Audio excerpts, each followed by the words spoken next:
अस्सलाम वालेकुम जी। वालेकुम सलाम। आपका नाम? मलीहा। अच्छा मलीहा, ज़रा बताइएगा कि 2019 को सबको पता है कि कश्मीर की हैसियत को तब्दील करने की कोशिश की गई थी। अब आप ये देखिए कि उस वाक़े को 6 बरस का अरसा हो चुका है। आप समझते हैं कि भारत की जो कोशिश थी, जो उसकी साजिश थी, वो कामयाब हुई है? नहीं, भारत अपने मकसद में कभी भी कामयाब नहीं होगा। अच्छा। और जो वो कश्मीर का नाम दबाना चाहता है, वो कश्मीर को अपने अंडर रखना चाहता है, लेकिन कश्मीर की आवाम कश्मीर के हमेशा साथ रहेगी। और हम अपने कश्मीर बहन भाइयों से यकजहती का इजहार करते हैं। हम आज का दिन मनाते हैं, हम दुनिया को बताना चाहते हैं कि हम अपने कश्मीर भाइयों के साथ हैं। अच्छा, ये जो जंग हुई थी पाकिस्तान और भारत के दरमियान, तो उस वक्त आपकी सोच क्या थी?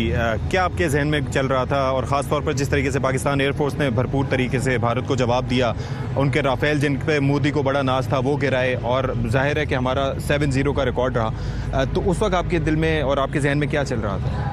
उस वक्त भी हम अपनी पाक फौज के लिए दुआएं कर रहे थे और हम इसके साथ थे। हमेशा हमें पूरा यकीन था कि हमारी पाक फौज इनको मुंह तोड़ जवाब देगी और हम हमेशा अपनी पाक फौज के साथ हैं। कायनात, ज़रा ये बताइए कि अब ज़ाहिर है कि जिस तरीके से जिस वाक़े की वजह से हम यहाँ पर मौजूद हैं उसको 6 बरस मुकम्मल हो चुके हैं। अब भारत का अगला स्टेप ये है कि वो मकबूजा कश्मीर को अपनी स्टेट बनाना चाहता है, और ज़ाहिर है इस हवाले से काफ़ी काम भी हो रहा है। आप समझते हैं कि मौजूदा दौर में और ख़ास तौर पर पाकिस्तान ने जिस तरीके से इस मामले को इंटरनेशनलाइज कर दिया है, ये साजिश कामयाब हो पाएगी? नहीं, जब तक तो मकबूजा कश्मीर हम लोग इनके साथ खड़े हैं और जब तक हमारी पाक फौज हमारे साथ खड़ी है तो तब तक उनके ये जो हैं इरादे कभी भी कामयाब नहीं हो सकते। और हम लोग दुआ करते हैं कि आगे भी कभी जो है उनके इरादे कामयाब ना हो। पहले भी हम बात करते थे, मसला कश्मीर तो आपको पता है कि 78 साल से जारी है और पाकिस्तान हमेशा आवाज़ उठाता है, लेकिन अब पाकिस्तान की बात ज़्यादा सुनी जा रही है। इसकी वजह क्या लगती है आपको? इसकी वजह ये जो लास्ट टाइम जो जंग हुई है, जिस तरह पाकिस्तान ने जवाब दिया है उनको,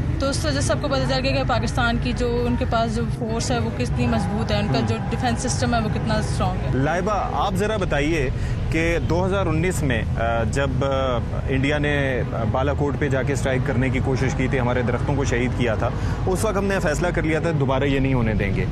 हमारी एयरफोर्स ने जिस तरह के उनके तैयारे गिराए और अब नरेंद्र मोदी को मुंह छुपाने का मौका नहीं मिल रहा, आपको लगता है कि मोदी दोबारा ये हरकत करेगा जो उसने की थी पहले? जो वो डिफरेंट कंट्रीज़ में जाके लोगों से मिन्नत समाजत और इस तरह की सिचुएशंस कर रहा है कि उनको रोका जाए, पाकिस्तान को हमको पाकिस्तान से प्रोटेक्ट किया जाए, तो इस वजह से मुझे कोई इस तरह का अकॉर्डिंग टू मी कि कोई कंसर्न नहीं लग रहा कि ऐसा कुछ हो कि पाकिस्तान के साथ दोबारा मोदी कुछ ऐसा सोचे। अक्सर ज़रा बताइएगा कि जो नेतन्याहू कर रहा है वहाँ पर फ़लस्तीनियों के साथ, वही मोदी यहाँ पर कर रहा है। और हालिया पाक भारत जंग में हमने गठजोड़ जो देखा नेतन्याहू का और भारत का, यानी कि नरेंद्र मोदी का, वो भी सामने आ गया।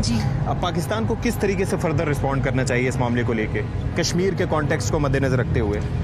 सबसे पहले तो हमने प्रीवियस एक जंग देखी है, वो जंग इसी का नतीजा है, क्योंकि आप देखेंगे नेतन्याहू ने जैसा वहाँ फ़लस्तीन के साथ किया, ऐसा ही मोदी हमारे साथ भी करना चाह रहा था। लेकिन वहाँ पे आपने देखने को मिला कि कश्मीर में और जैसे उन्होंने डिफरेंट जगहों पे स्ट्राइक की और हमारी मस्जिदें शहीद की और इंसानों को शहीद किया, बिल्कुल ऐसे ही है। तो ऐसा पॉसिबल नहीं हो सका और इसके नतीजे में उन्हें ये चीज़ तो उनको ये एहसास तो हो गया होगा कि पाकिस्तान पे हमला करना और पाकिस्तान की आवाम के साथ खासकर ये करना पॉसिबल नहीं है। हमारे पास जो सबसे बड़ी ताकत है वो कलमा तैयबा की ताकत है।